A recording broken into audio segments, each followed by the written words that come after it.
Hello, BookTube, and welcome back to our buddy read of Mr. Scarborough's Family. We are coming to the end of this book, and we have been shocked in the last chapter with the ultimate blockbuster, the last twist in the tale. This is the story of old Mr. Scarborough, who brought forth documents to prove to his lawyer, Mr. Gray, and the world that his eldest son, Montjoy, was illegitimate, and that he therefore could not inherit wealthy Tretton Park, against which he had raised enormous debts from his gambling. So those debtors, well, they're out of luck. Mr. Scarborough's second son, Augustus, is now the legal heir, and he doesn't have a single debt against him. Augustus convinces those moneylenders to settle for dimes on the dollar. To settle the debts for the hard money that they actually lent to Montjoy, not any of the interest. And they all agreed. So Tretton Park is debt-free. But Montjoy is still ruined. No club will have him, and Augustus is a horrible person. He doesn't want to stay with his brother. And Mr. Scarborough doesn't like Augustus, his second son. Doesn't like him at all. Has learned in the course of this whole event not to like him. And in the last chapter, Mr. Scarborough reveals that there were two marriages. And that Montjoy is, in fact, legitimate. He is the heir to Tretton Park, which has driven the lawyer, Mr. Gray, almost to insanity. And this next chapter is all about that. So that's what this is called Mr. Gray's Remorse. Mr. Gray's feelings as he returned home was chiefly one of self-reproach, so that, though he persisted in not believing the story which had been told to him, he did in truth believe it.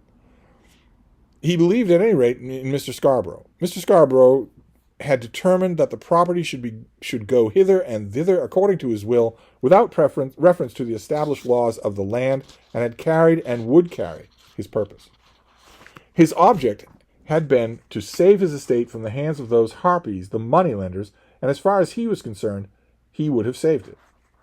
He had, in fact, forced the moneylenders to lend their money without interest and without security, and then to consent to accept their principal when it was offered to them. No one could say but that the deed, when done, was a good deed. But this man, in doing it, had driven his coach and horses through all the laws, which were to Mr. Gray as Holy Writ. And in thus driving his coach and horses, he had forced Mr. Gray to sit upon the box and hold the reins. Mr. Gray had thought himself to be a clever man, at least a well-instructed man, but Mr. Scarborough had turned him round his finger this way and that, just as he pleased. As you're going to learn in this chapter, Mr. Gray considers that he is ruined as a lawyer. He's the laughingstock of the legal world, or will be when this gets out. Mr. Gray was in his rage. When in his rage he had given the lie to Mr. Scarborough, had no doubt spoken as he believed at that moment.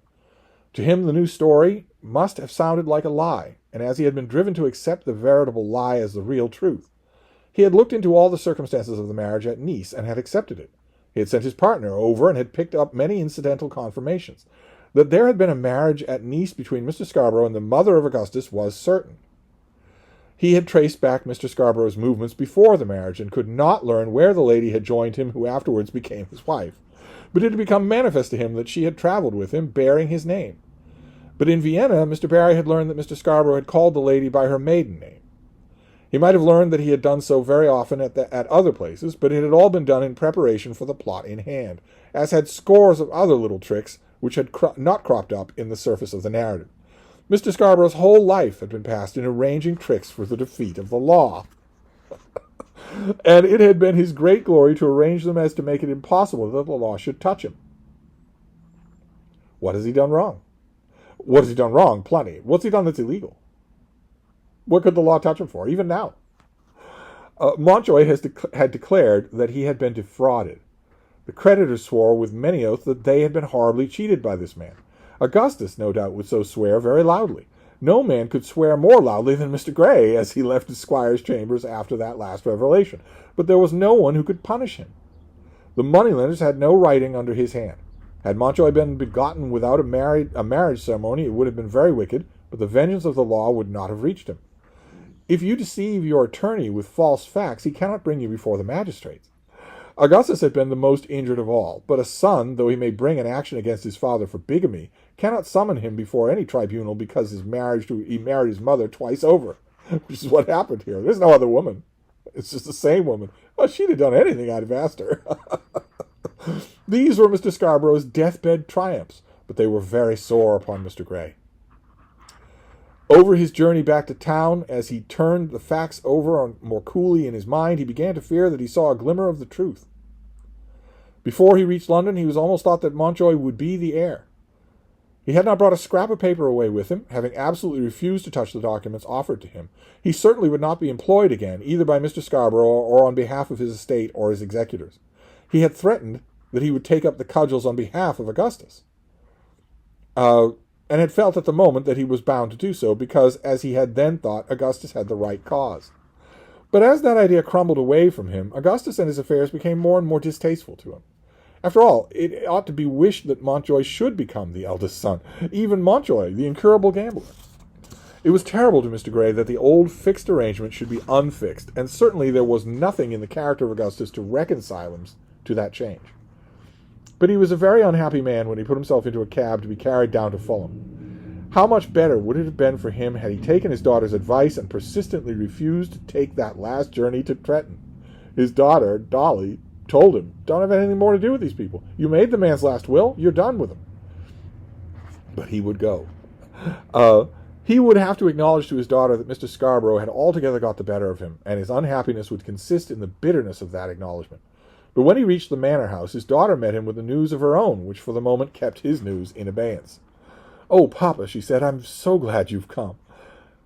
He had just sent her a telegram to say that he was coming. "Just when I got your message, I was frightened out of my life. Who do you think was here with me?" "How am I to think, my dear?" "Mr. Juniper." "Who on earth is Mr. Juniper?" he asked. "Oh, I remember, Amelia's lover." "Do you mean to say you forgot Mr. Juniper? I shall never forget him. What a horrid man he is." "I never saw Mr. Juniper in my life. What did he want of you?" "He says you have ruined him utterly. He came here about 2 o'clock and found me at work in the garden. He made his way in through the open gate and would not be sent back, though one of the girls told him there was nobody at home." Which is the Victorian custom. Your girl, your maid, can tell someone the mistress is not at home, even if he's looking at you. It was the propriety of the thing. You don't dodge a doorbell. You just tell people, "I'm not available. You can see me, sure, but I don't want to see you." He had seen me, and I could not turn him off, of course. "What did he say to you? Was he impudent?"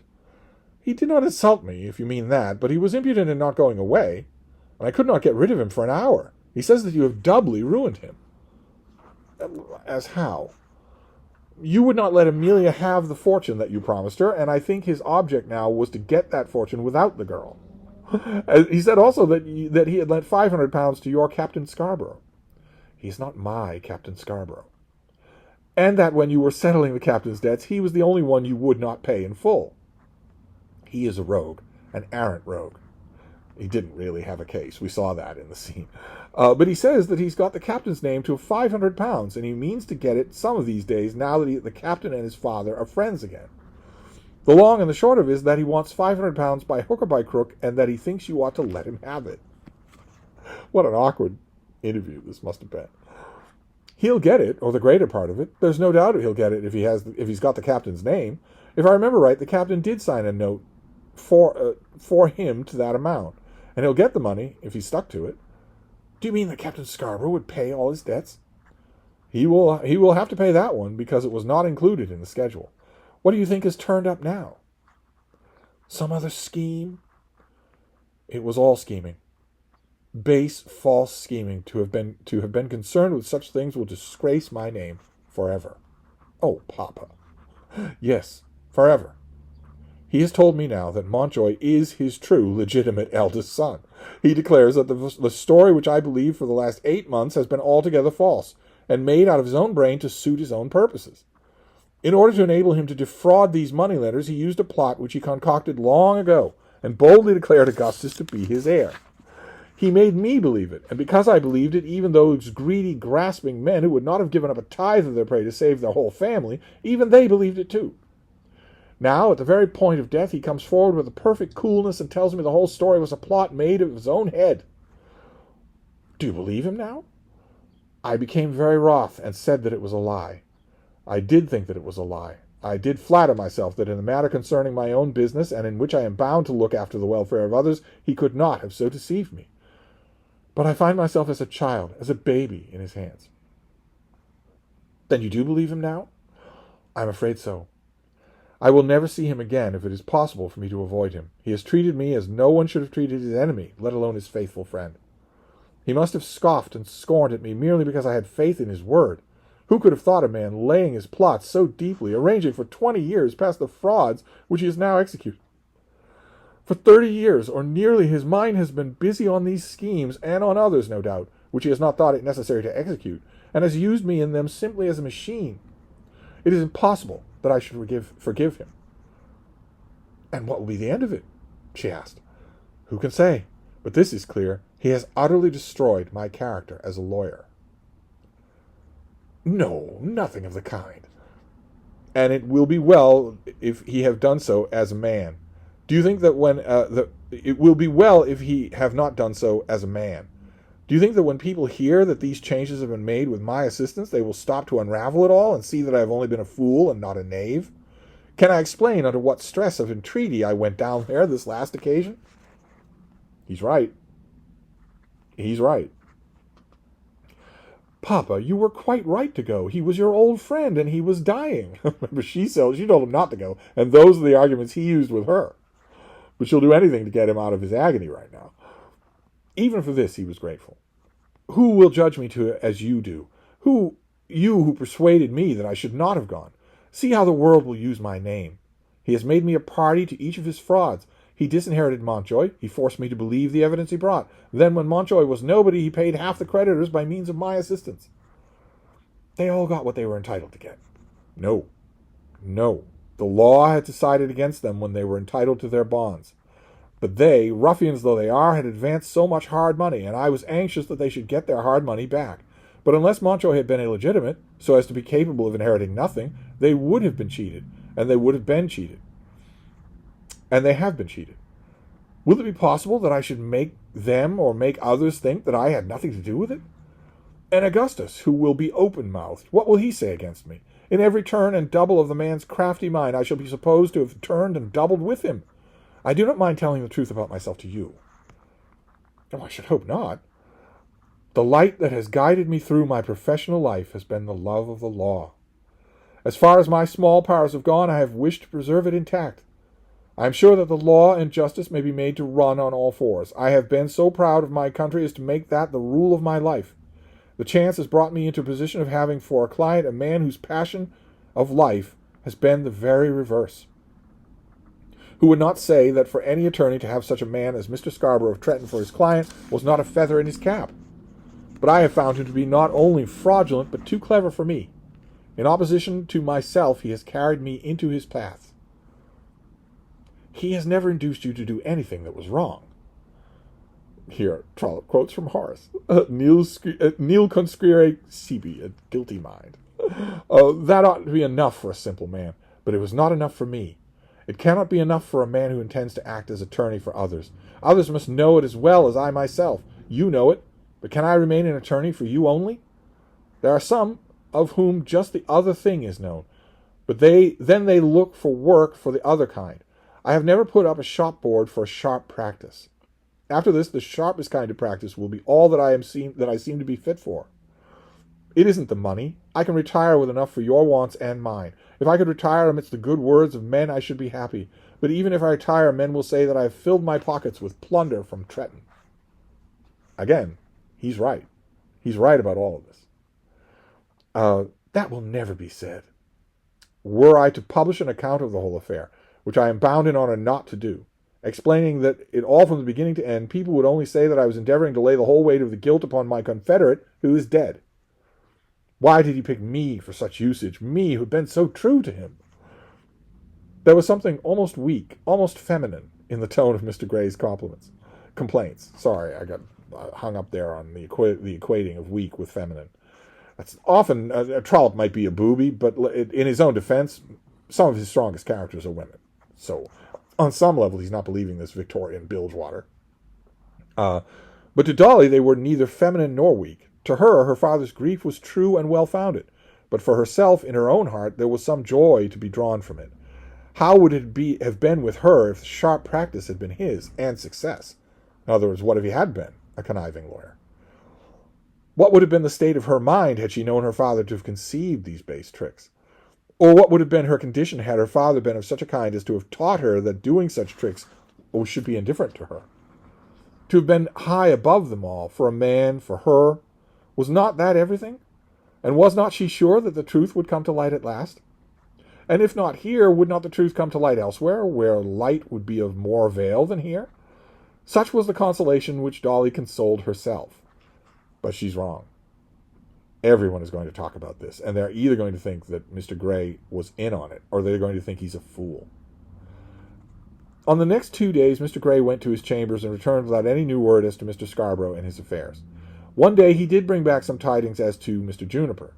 Juniper has got into some row about a horse, he said, and is, I fear, in prison. All the same, he'll get his £500, and if he knew that fact, it would help him. I can't tell him, Papa. I don't know where he lives. Perhaps Carroll could do so. I never speak to Mr. Carroll, and I would not willingly mention Juniper's name to my aunt or to either of the girls. It would be better to let Juniper go in his own row. With all my heart, said Mr. Grey, and then there was an end of it. So done with Mr. Juniper. On the next morning, the 4th after his return from Trenton, Mr. Grey received a letter from Montjoy Scarborough.